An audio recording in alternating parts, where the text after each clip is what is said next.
மக்கள் தொலைக்காட்சி நேயர்களுக்கு இனிய வணக்கம்.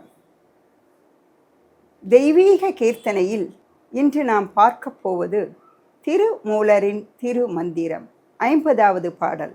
50 என்றாலே வாழ்க்கையிலே ஒரு சிறப்புண்டு.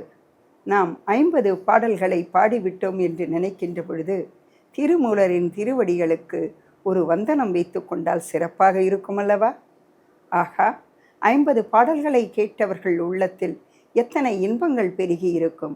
அந்த பாடல்களை பாடுவதற்கு எனக்கு வாய்ப்பளித்த மக்கள் தொலைக்காட்சிக்கு என்னுடைய நன்றியை தெரிவித்து கொண்டு அவருடைய 50வது பாடல் வரிகளை படிப்போமா? அதில் இருக்கின்ற பொருளை அறிவோமா?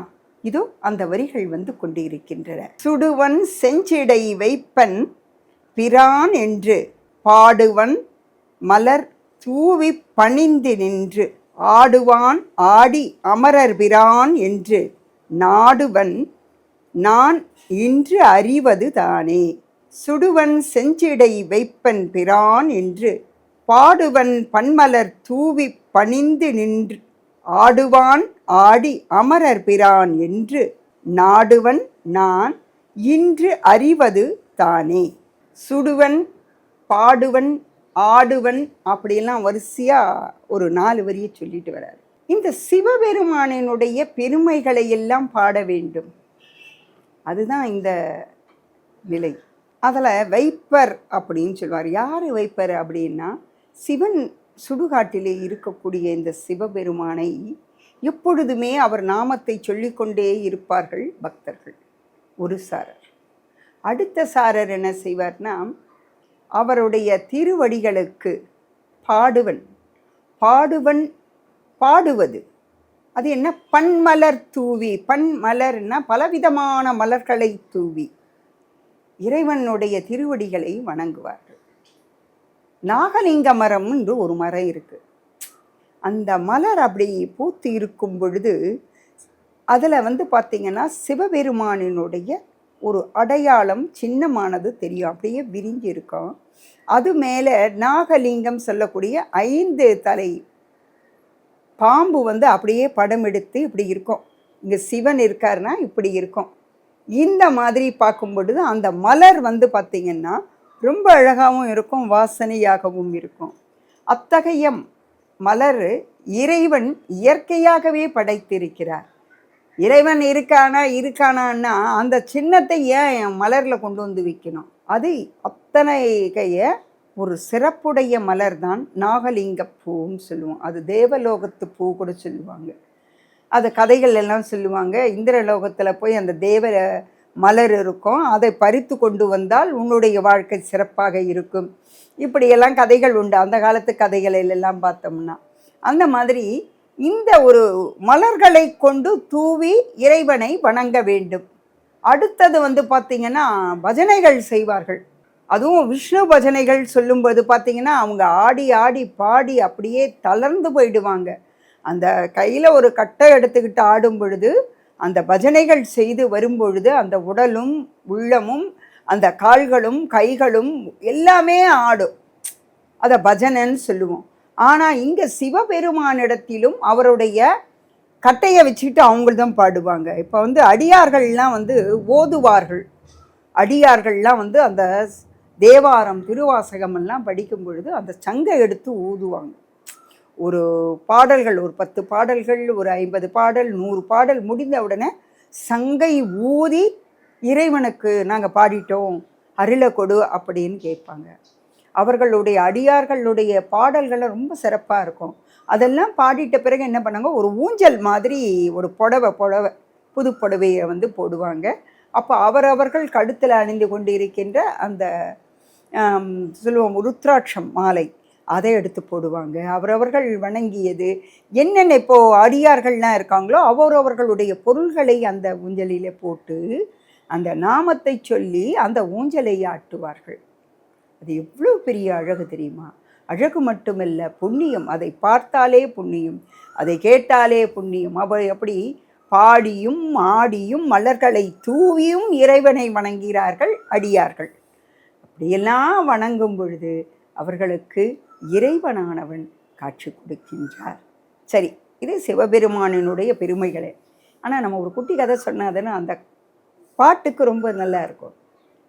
சிவபெருமான் என்ன பண்ணாருன்னா, எப்பொழுதுமே தன்னுடைய அடியார்கள் யாருக்குமே கஷ்டம் இல்லாமல் இருக்கணும்னு நினைக்கக்கூடியவர். அப்போ உலகையை படைக்கக்கூடிய பிரம்மா, நம்ம சொல்லுவோம் பிரம்மாவுக்கு 4 தலை அப்படின்னு. கிடையாது, பிரம்மாவுக்கு 5 தலைகள். சிவபெருமானுக்கும் 5 தலைகள் உண்டு. அது நிறைய கதைகள் அதுக்கெல்லாம் உண்டு. ஒரு சின்ன குட்டி கதை மட்டும் சொல்லிடுறேன். பிரம்மாவுக்கு 5 தலைகள் இருந்ததுனால, அப்போ சிவபெருமானை விட நானும் உயர்ந்தவன். அந்த அகங்காரம், தெய்வங்களாக இருந்தாலும் அந்த இடத்திலே அகங்காரம் கூடாது. எப்பொழுதும் உள்ளம் தூய்மையாக இருந்தால் இறைவனானவர் அங்கே வீற்றிருப்பார். இப்போ பார்க்கும் பொழுது அவர் என்ன ஆயிடுதுன்னா, அகங்காரம் வந்துடுது. இன்னும் எனக்கும் 5 தலைகள் இருக்குது, நானும் உலகத்தையே படைச்சிக்கிட்டு இருக்கேன். அப்படி இருக்கும் பொழுது இவர்கிட்ட போய் நான் என்னத்தை கேட்கறது அப்படின்ற ஒரு விதமான ஒரு கர்வம் ஏறி விடுகிறது. இதை சிவபெருமான் பார்த்து தெரிஞ்சுக்கிட்டார். ஆனால் ஒன்றுமே சொல்லலை அவர். அவ்வளோதானே, இருக்கட்டும் இருக்கட்டும் அப்படின்னுட்டு வச்சுட்டார். அவர் என்ன செய்கிறாரு, நேரம் பார்த்து ஒரு மத யானையை உருவாக்குகின்றார். அப்படி மத யானைன்னா அது என்ன பண்ணும்? அதுக்கு மதம் பிடிச்ச யானை சும்மா இருக்குமா? அது உலகத்தையே ஆட்டி படைக்கிறது. உலகம் என்றால் உலகத்தில் வாழக்கூடிய உயிர்கள். அப்போ எல்லாத்தையுமே அது அப்படியே அப்படியே போகுது. ஒரு 4 மனுஷாலை அப்படியே தூக்கி அடிக்குது. இந்த பக்கம் போது ஒரு தென்னை மரத்தை அப்படியே பிடுங்கி எறியுது. இதையெல்லாம் சிவபெருமான் செய்கின்ற செயல் என்று தெரியாமல் பிரம்மா பார்க்குறாரு. பார்த்துட்ட உடனே, ஐயோ, நாம் படைக்கின்ற இந்த உயிர்களை எல்லாம் இந்த யானையானது அழித்து கொண்டு வந்தால் நம்ம என்ன செய்யறது? அப்போ உலகமே அழிஞ்சு போயிடுமே, இதுவா சிறப்பு அப்படின்னு நினச்சிக்கிட்டு உடனே அவர் என்ன பண்ணுறாரு, சிவபெருமான் இடத்துல ஓடுறார். அப்பா, இது சரியா இருக்கா தெரியலையே, இப்படி ஒரு உயிர், ஒரே ஒரு யானை மதம் பிடிச்சி எல்லாத்தையும் அழிச்சிக்கிட்டு வருது. இப்படி எல்லாமே அழிஞ்சு போச்சுன்னா அப்புறம் நான் மறுபடியும் படைக்கணும், என்னப்பா பண்ணுறது? உயிர்களே இல்லாமல் நான் என்ன செய்வேன் அப்படின்னு சொல்லிட்டு சிவபெருமான்கிட்ட போய் மண்டாடுறார். அப்போ அவர் என்ன செய்கிறாரு, அதுக்காக என்ன பிரம்மா, அடக்கிட்டா போச்சு, இது என்ன பெரிய விஷயமா என்ன, நீயே அடக்கேன் அப்படின்றார். இங்கிட்டு ஏன் வர, உனக்கு முடியும், நீ மட்டும் நான் படைக்கும் கடவுள், படைக்கிறப்போ உனக்கு அடக்கவும் தெரியும் இல்லையா, நீயே அடக்கு அப்படின்றார். அப்படி சொன்ன உடனே இவர் என்ன பண்ணுறாரு, போய் அந்த மத யானையோட போய் அடக்கணும் பார்க்குறாரு, முடியல. எப்பா, என்னால் அடக்க முடியல, நான் ஒத்துக்கிறேன், தயவு பண்ணி நீயே போய் அடக்க முடியுமா பாரு அப்படின்றார். இவர் என்ன செய்கிறாரு, உடனே போகிறாரு. அங்கே ஒரே ஒரு பெரம்பு இருக்கு இல்லையா, அதை காட்டில் பெரம்புகள் அங்கங்கே இருக்கும். அதில் சின்ன குச்சி தான் பெரம்புன்றது. அந்த சின்ன குச்சியை எடுக்கிறார் கையில், எடுத்து அந்த யானையை அடக்குகின்றார். ஒன்றுமே பண்ணல, அதை தூக்கி அப்படி காட்டும் பொழுதே அந்த யானையானது, அந்த மதமானது அடங்கி அப்படியே அவருடைய திருவடியில் அமர்ந்து விடுகிறது. இந்த காட்சியை யார் பார்க்கறது? பிரம்மா பார்க்குறார். பார்த்த உடனே அவருக்கு ஆச்சரியம். ஆக தான் என்கின்ற கர்வம் அந்த இடத்துல அழிஞ்சு போச்சு. அந்த தான் என்ற கர்வம் அழிந்ததுனால அவருடைய உள்ளம் தெளிவு பெற்றது. அவரவருக்கு இருக்கிற கடமையை அவரவர் தான் செய்ய முடியும். அடுத்தவருடைய செயலை என்னால் செய்ய முடியும், அகந்தை கூடாது. அந்த நிலைக்கு நாம் உயருவதற்கு என்ன என்ற வழிகளை தேடலாம்.